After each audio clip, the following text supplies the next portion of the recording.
Jay has, he's a serial entrepreneur, several seven-figure businesses, business coach, and he's, the mastermind guy. I mean, he's the mastermind guru. And his story includes, ups and downs. He's lost huge amounts of money too. Remember 2010, the crisis there, the financial crisis? Well, a lot of people got caught in that. The difference is that Jay doesn't stay down, comes right back. He keeps doing it. He's the one who really helps you understand. So Jay works mostly with coaches and subject matter experts with a number of programs.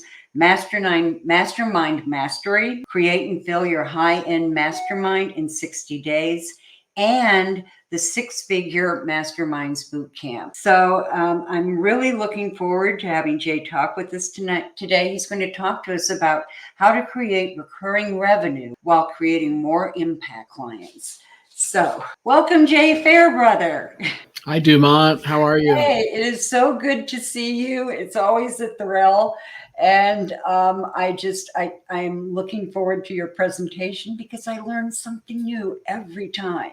So, or maybe it's not new, but it takes a while for it to get through my skull. Anyway, I come home with something every time I talk with you. So I am going to just kind of clear the stage and let you talk about what you know best, and that's how to create those premium programs. Okay. Feel free to jump in and ask questions along the way, because I didn't want to do this as like a slide presentation type thing. Yeah. I thought we could just have a conversation about it back and forth. Absolutely. So, but I'm happy to be here. Thank you for inviting me to this summit. And I guess I'll start with one correction in your introduction, which is that I didn't exactly bounce back fast. Oh, okay. So let me tell you a little bit about that part of the story. So I was a successful entrepreneur. My very first business, I grew to a couple hundred employees and 10 million in annual revenue, and I sold it in 2004. And those next few years were a lot of fun. I traveled extensively. I bought 3 other businesses. I made a lot of investments in a lot of different things, and life was pretty good. And then that 2008, 2010 stuff happened. And I'm sure there's people listening where, you had a period in time in your life when everything was going along well and something completely out of your control happens. Mm-hmm. So for me, over about a 3-year period, it was like, if you can imagine standing over a toilet bowl and it flushing, and you start to see the water swirl down, only it takes 3 years for the toilet bowl to empty. Mm-hmm. And I lost everything, including my marriage, bankrupt. I quite literally went from being a multimillionaire living in a mansion, overlooking one of the rivers of Pittsburgh, beautiful, to living in my friend's basement without even a car. And I was, in total shame sitting in that basement. I had spent 15 years building up this identity and this huge network. At the height of it, if you had wanted to meet any entrepreneur in the city of Pittsburgh, I could have connected you. Like I was, 2 degrees of separation from any entrepreneur in Pittsburgh. And there I was sitting in that basement, alone, isolated, angry, humiliated, and mostly just ashamed. And that shame isn't something that we automatically understand. But it is shame because we lost everything. Yeah, it's like you can have guilt and regret from stupid decisions you made. Absolutely. But the shame really, triggers that there's something inherently wrong with you, like that. Because again, in this kind of situation, it wasn't one thing or 2 things that went south or went bad. It was like 12 different things, and they all over that 3-year period, just one by one, you're like, I'm cursed. So that shame is like, I'm not worthy. I'm and that's the part this is the part that I'm not proud of. I lived in that basement for 5 months, literally, but more like 5 years figuratively. I mean, it took me a really long time to pull myself out of that. And the interesting thing is that when you go through something like that, the first year or so was actually easier than the next few years after that, because when you first land in that situation and hit rock bottom or whatever it is, you kind of go into survival mode. And it was like just every day, it's like, how do I get out of this basement? Like that's, I just need to, how do I get a car? And so it was the period after that when, you kind of stabilize, and then you sit there and realize, oh my God, like, I don't know if I'll ever get back to, where I was. So anyway, it took me a long time. And I wish I could say that, I had some, shining moment, the light appeared in the sky and it all became clear. That didn't happen for me. It was just, literally like grinding it out, trying different things, trying to get back into things, just taking advantage of what opportunities I could. So fast forward, when I finally felt like I had built up my resilience enough to come back and hang my shingle again and put myself out there and deal with all the inherent rejection that we have as when we, put ourselves out as an entrepreneur. When I first came back, I actually struggled, because I was really floundering in terms of not what I wanted to do, but how to get there. So I'll give you the Mastermind now background. So in my first business was 25 years ago when I grew it to $1 million, and I kind of got stuck there. I just couldn't seem to get beyond that $1 million range. And I joined this organization called Young Entrepreneurs Organization and got put in my very first mastermind. And, I can barely remember what I ate for breakfast yesterday, but I remember 25 years ago walking out of that first mastermind meeting and saying to myself, oh my God, I finally found my tribe. Like it was clear to me after one meeting, it was like, these people got me. They understood me. They were me. And to say that day changed my life is a huge understatement.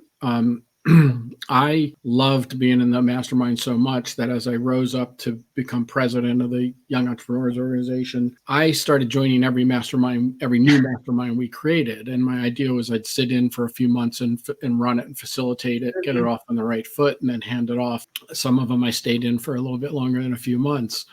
But that first mastermind I was in, I ended up in it for 17 years. And if it weren't for the people in that mastermind, there's no way I would have made it through that time period and never gotten out of the basement. I mean, those people supported me, and the people in that first mastermind, so they helped me way beyond a basement to live in and a car to borrow. During that really difficult time. So to me, the mastermind has always been about human connection. That's the piece that I got in that mastermind that, I was closer with some of those people than my own family in many respects. And to me, it was like, oh my God, if we can, that's the missing link, I think, in terms of, especially look at the world today and what the world we live in, right? You've heard about digital disconnection. It's like when you go out in public and there's a bunch of friends sitting around a table and they're all buried in their phones talking to each other, right? Or your husband or wife, We won't go there. We won't go there, but we all know it happens. Yeah. And then you think about the loneliness that we all felt in the isolation through COVID and even after for a lot of people. The U.S. Surgeon General in 2023 declared an epidemic in our country, and it had nothing to do with the disease or the virus. It was an epidemic of loneliness. So when you think about that in terms of the world that you and I live in as influencers, subject matter experts, coaches, speakers, trainers, authors, information's a commodity now, right? It's been that way for 10 years because of the internet. But my belief is that training is now becoming a commodity. If you think about ChatGPT none of us even heard of ChatGPT, like 9 or 10 months ago? Yeah. And now, already in that short period of time, you can pass a medical exam or get a law degree using ChatGPT, right? So think about, that's just in 9 months. Think about a few years from now. Why would anyone pay you as a coach, an expert, trainer, speaker, author for training? That's not going to be enough. I already start to see it in some of the effectiveness of some of the things out there in terms of people being able to convert and get clients. So to me, that human connection piece is the piece that ChatGPT can't ever replace. ChatGPT can't smile at you. ChatGPT can't give you a hug. ChatGPT can't give you a basement to live in when you lose everything and you're sitting there alone. Yeah. So that's, to me, why masterminds, aside from all the other great reasons to consider a mastermind in terms of your expert business, to me, it's about creating that human connection. And that's why I'm so passionate about it. Yeah, so, I wanted to mention something there, Jay. That human connection and that passion, that evolves, and learning. It's not just learning from the person in front of you. It's learning from all of us, and helping us all get there. And I know that masterminds have been big in my life too. They're a major way of going forward and having that connection. So I just wanted to repeat that because for me, that is just so powerful. Yeah. And so when it comes to thinking about, why would I think about a mastermind for my business as a coach, expert, et cetera? First of all, there's that, training piece that's becoming a commodity. The other reason is that you create recurring revenue. So one of the problems we all face as, we have one-on-one clients, they come and go. We do courses. Those are, usually 6 to 8, maybe a group coaching program. It's 3 months long. But with masterminds, you're getting people to commit for 6 months, 12 months, or maybe 17 years. And so that's another, you even out those the revenue, ups and downs of launch cycles. And the other thing is the content piece.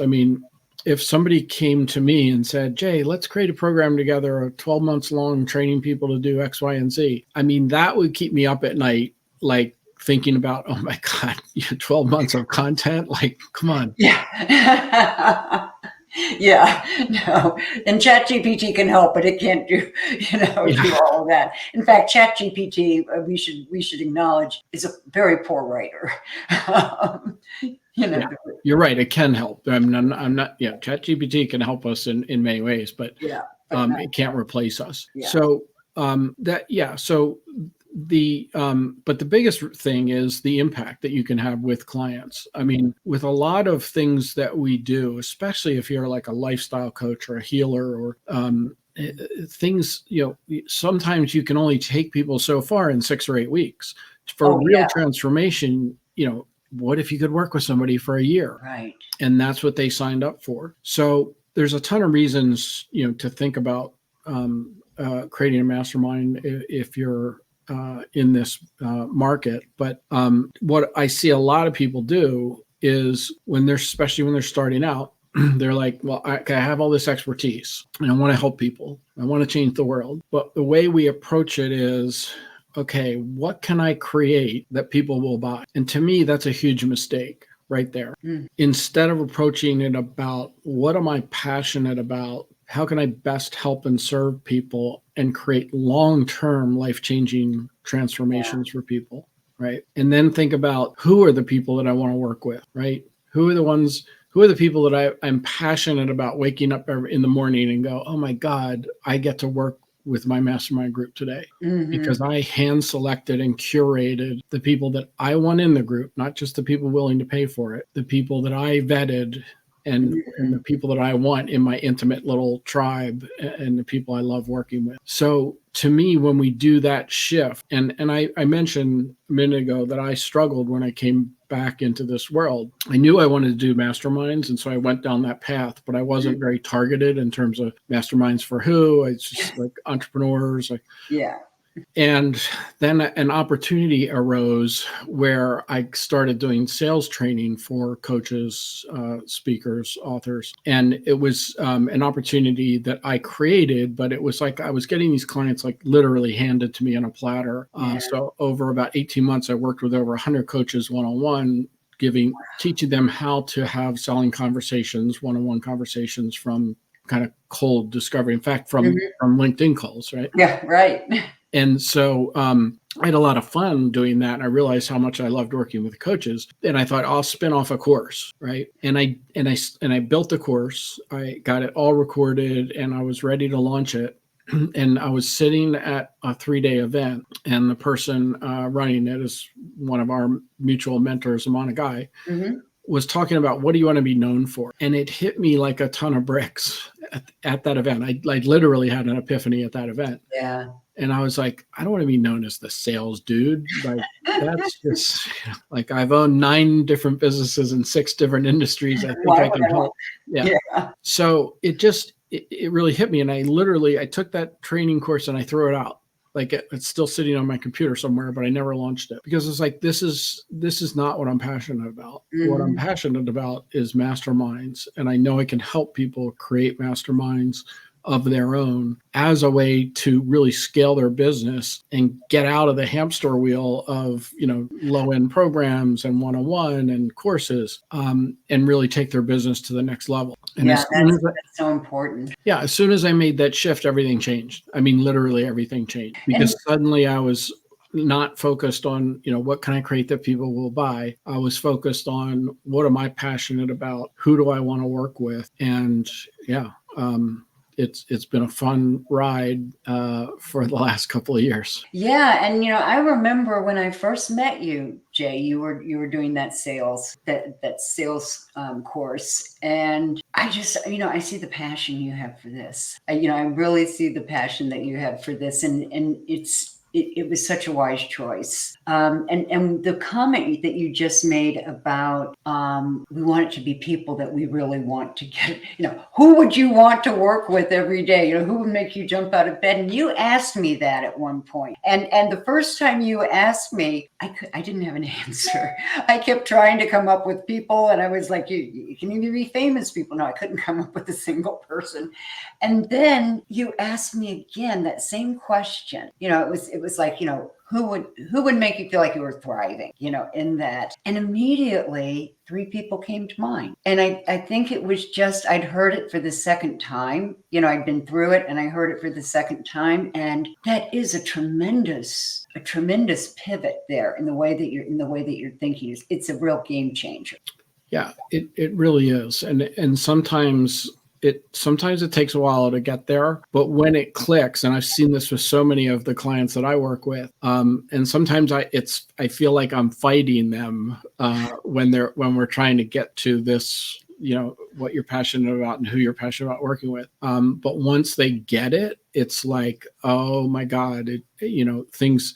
It's funny. Like I have a woman that I'm helping create a high-end mastermind. This is a $20,000 per person mastermind for tech founders. And her background is a relationship coach. She's not a tech person. Right. But she's creating this mastermind for tech founders. And it took us a while to really dial in to not only what type of tech founders and what sort of issues they face, because she's actually looking for a very specific avatar within tech founders, not just any tech founder. And as soon as we really dialed that in, she would go to these networking events, at these tech events, and like there's 100 people at the event, and her avatar starts walking up and approaching her and introducing themselves in the room. Like, this happened multiple times, not just once. It's literally now, because she's so aligned with her passion and with really dialing in on who her right client is, they're finding her in a room of strangers. That's amazing to see this happen. That's great. What a transformation. As far as as far as that opens so many doors. And I probably have never told you this, Jay. I used to go to all these tech networking things and I was working at a university with career development. I had recruited engineers at one point, but I have no engineering knowledge. I have no tech knowledge at all. And it's just, you have to be you have to know what you want, and you're right. Once you're clear on that, it really helps a lot. And it certainly gets rid of that elevator speech, the elevator pitch. Yeah. Which I used to think if somebody did that to me, if they just were on an elevator with me and pitched me the whole way down, I would get out of that thing. I'd be like a shot out of that elevator. So that approach was so much better. Yeah. So as you've heard, I do a whole thing around purple fish. Yes. And we don't have time for that purple fish talk today, but it's about really narrowing your niche and your avatar. And you hear people speak about this all the time. I run into people all the time, and I start talking about it, and they're like, "Jay, really? Come on, this is like 101 niche and avatar. I already have this figured out." Yeah. But most people don't. And when you get it figured out, it literally changes everything. What most people don't think about is that there's so much noise in the marketplace. It's so hard to stand out that, and people think, well, I can help a lot of different types of people, right? Not just one narrow type of person. But when your marketing tries to speak to everyone or a wide niche, you can't stand out. No one's going to pay attention. Right. When you're talking to a very specific person or avatar that's clearly defined and it's very narrow within the niche, then those people are immediately going to, perk up when they hear your message. But other people who are similar enough will also hear that message, as opposed to it just being, out there getting drowned out in all the noise.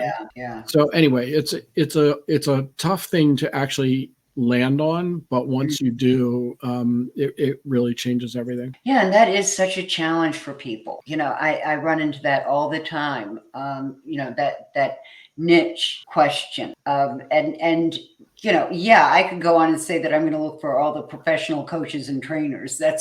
I'll come up with some professional coaches and trainers, but are they the ones that will fit in my program, and the ones, are they right is my program right for them? Yeah. I'm sure you run into that in trying to help people with the LinkedIn stuff that you do. Like, when you ask so who are you targeting? Entrepreneurs. Yeah. Okay. Now, who are you targeting?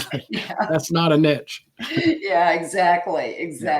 And you really have to understand that. And you're right. Most people don't know how to research their niche either. Yeah. And that's a whole different area. And that is not something that you want to put in ChatGPT and ask questions about.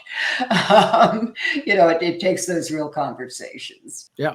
So let's talk a little bit about what is a mastermind, because if anyone listening is like intrigued enough at this point to think, okay, but what's because the term is become bastardized in our industry. I mean, first of all, if you look at some of the most successful coaches on the planet, they almost all have high-end masterminds and charge anywhere from $10,000 to $50,000 to there's people out there who charge $250,000 per person. Oh yeah.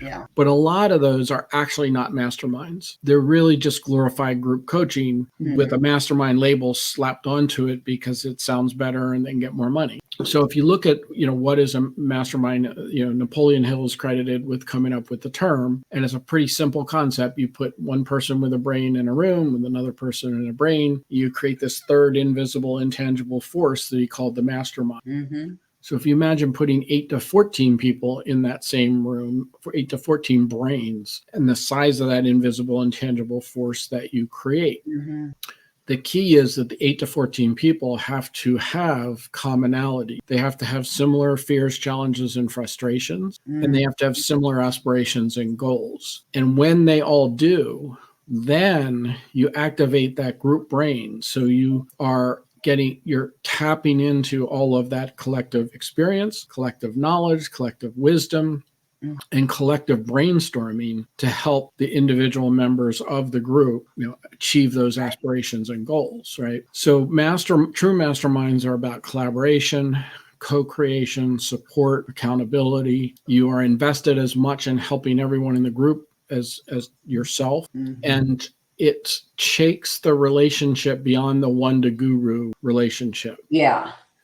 Meaning in a lot of group coaching programs, like there's hot seats and stuff like that, but it's usually just the guru, Q&A or helping one person while other people watch, right? You're not sort of deliberately bringing in the other brains in the room. Right. And you're not creating relationships between the participants. If anyone's listening has been through a group program before, how many times have you gone through a group coaching program and you've never met or barely met the other people in the program going through it with you? And you never see them again. Yeah, right. Exactly. You didn't develop any relationships there, or if you did, it might've been accidental. Like you got in a breakout room with somebody, you liked them and you agreed to talk offline. But in a mastermind, you're deliberately creating things so that those relationships develop and it really becomes a support group or a board of advisors for your life or for your business. Yeah. And I've heard people talk about it as their, what do they call it? Their board, their advisory board. Yeah. That this is actually what it becomes. And it's so true. You form those relationships and they go on for years and years. And the difference is in those relationships is that people don't have a vested interest, because this is not like a BNI group where people are there to sell each other. Yeah. This isn't, right. These aren't paid advisors. Yeah. Which again, if you're paying me for my advice and wisdom, I have a vested interest. Right. It's different than, hey, we're all equal. We're all here to help each other. I'm going to give you my thoughts or my advice or my shared experience. And I'm not giving it to you because, I'm trying to sell something or I'm worried about, it's just, we can all help each other and show up as who we are.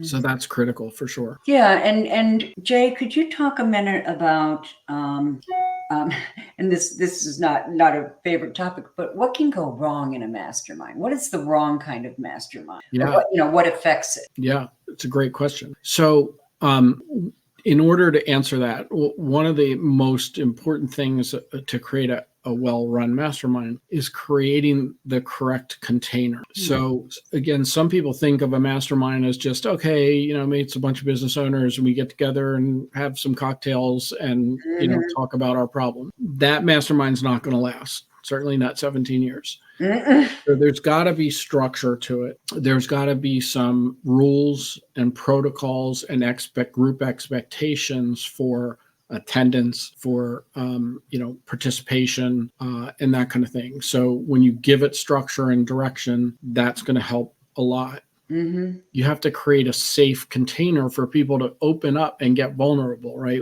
That's the human connection piece, so that you're not having just surface level, Q&A and surface level feedback, that you're actually getting into the deeper issues. Yeah. In fact, this is kind of an aside, but that first mastermind that I joined 25 years ago, it happened to be all men. And we joined that mastermind just to grow our businesses and be better entrepreneurs. Like that was pretty much the stated outcome that we were looking for. And within 5 or 6 months of us meeting together, in these meetings, I'm starting to watch grown men cry as they open up and talked about their messed up marriages or their kid problems or, how the business is, overtaken their lives and they're depressed and anxious. And yeah.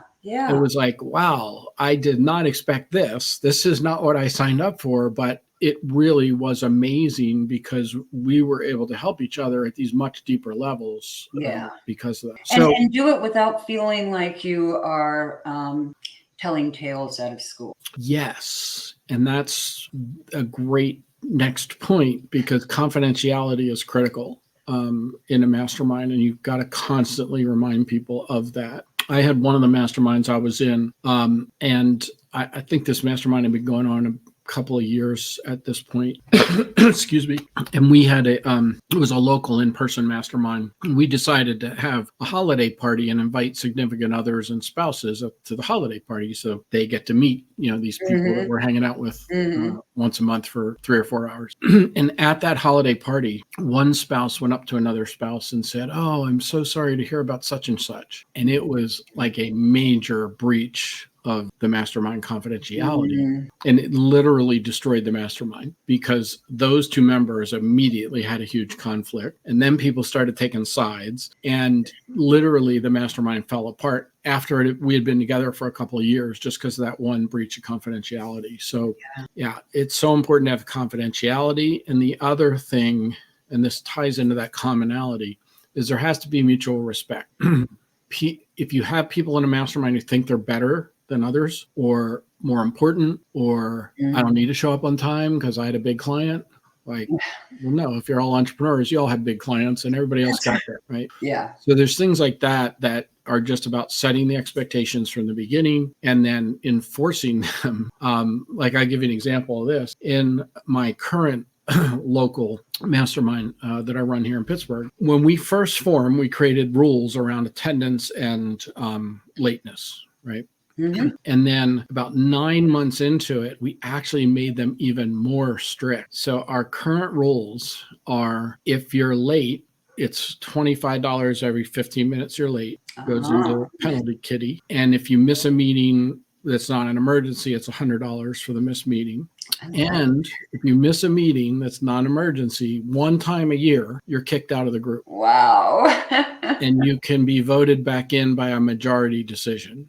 Okay. And if you miss 2 meetings in a year, non-emergency reason, you're kicked out and you need a unanimous vote to get back in. Wow, that's great. I'm so glad we're recording this because I'm gonna play this over and over. But I can also see where you might not want to bring it up the first meeting. I mean, if that's that mastermind evolved into that set. Yeah, I'm not recommending that as what you do for your masterminds. And when it's virtual, it's a little harder too. Yeah, absolutely. Yes, but those kinds of things, setting that expectation that, nobody's more important, like those meetings, I often start with a reminder at the beginning of the meeting, just reminding everybody it doesn't matter the size of your business or the size of your bank account. For the next few hours, we're all equal and we're all here to support and help each other and constructively co-collaborate. I can see where it would be so important to really, really screen people getting into that mastermind. I mean, looking at who you're inviting, because it seems to really all hinge on getting the right people and the right expectations among them. And that's my favorite part about selling masterminds, is that you can actually flip the script. So it's like, no, I'm not going to sell you on getting into my mastermind. Why don't you tell me why you would make a good fit and what you would contribute to become a member of the mastermind? Oh, so through assessments and an application process, you literally are screening people to make sure you're getting the right people in, because one bad apple can hurt or destroy the mastermind. Yeah. You never want somebody in one of the members of the mastermind thinking, why did you let that person in? They just don't fit. Yeah. You don't want that happening. Yeah. And I think you also have a personal conversation with you, Jay, and I think that's so. Absolutely. Well, So, and that touches on another reason why masterminds are a great thing, because you only need 9, 10, 12 people. If you have 9 people paying you $1,000 a month, that's a 6-figure business right there. Yeah. Absolutely. And to get 9 people, you don't need thousands of people on your email list, and you don't need, paid traffic coming in, and, it's a lot more grassroots. And yes, it's worth your time to do those one-on-one calls with people in the selling process. Initial discovery calls and then follow-up applications, screen them, et cetera, because, it's a $10,000 client or whatever it is for you. It doesn't have to be, it could be a $5,000 client or a $20,000 client. But it's worth that. It's much more sort of grassroots. You don't need the big fancy sales funnel and the huge email list to be able to do this. Yeah. And, that's one of the things that's come up, during this summit is that, I keep, and of course my playground is LinkedIn, but you don't need the biggest network. You need a smaller, more focused network. Yeah. It's not about mass marketing. It's about building relationships. Yeah. So that really keys in. We have heard that concern several times. And I really want to, because I know we're coming to our close, and I really want to give you an opportunity, Jay, to mention whatever you would like to bring up now, or wherever you'd like to go with it. So I have two things.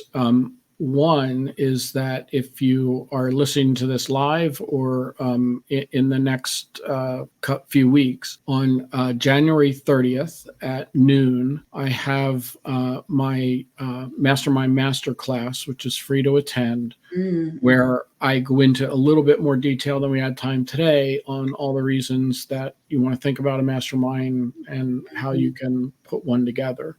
So we'll make sure that link is included in the show notes. And then at any point, if you're interested in the idea of creating something like this, a mastermind, or what I call a hybrid program, which is something in between that true mastermind, which is that smaller group 8 to 12, and a pure group coaching program. There are things in between.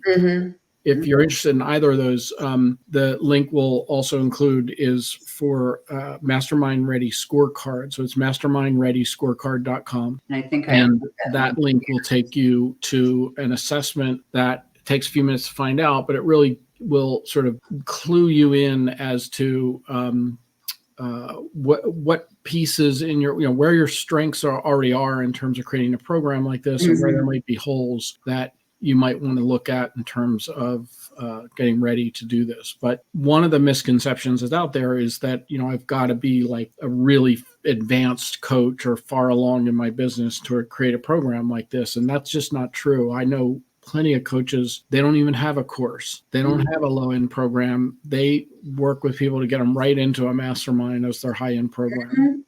So anybody can do this, but the assessment will help you kind of figure out where your strengths and weaknesses are. Yeah, and I've seen that assessment, and it really is a clear-cut way of looking at where you stand in this process. Awesome. And did you have, I'm not sure I saw another link. Is there something did you have another link that you wanted in there? And folks, like I said, I've known Jay for a while now, and I know the quality of his work, and he knows the mastermind thing. So please get in there. Actually, I think I've seen some of your things 3 times, Jay, and recently made the plunge. So I am so excited. So I just want to tell you guys, I didn't have Jay on here because I just needed someone to talk about masterminds. I have Jay on here because he really is the real thing. And that's something that I always emphasize. So Jay, this has been just amazing. Thank you so much. Thank you, Dumont. And I will reflect that back, because you're the real deal in terms of LinkedIn. And as you know, I use LinkedIn quite a bit for my lead gen and prospecting as well. So I love being able to do it on LinkedIn. That's great, Jay. Thank you so much. Thanks, Dumont. Appreciate it. Okay. Bye-bye.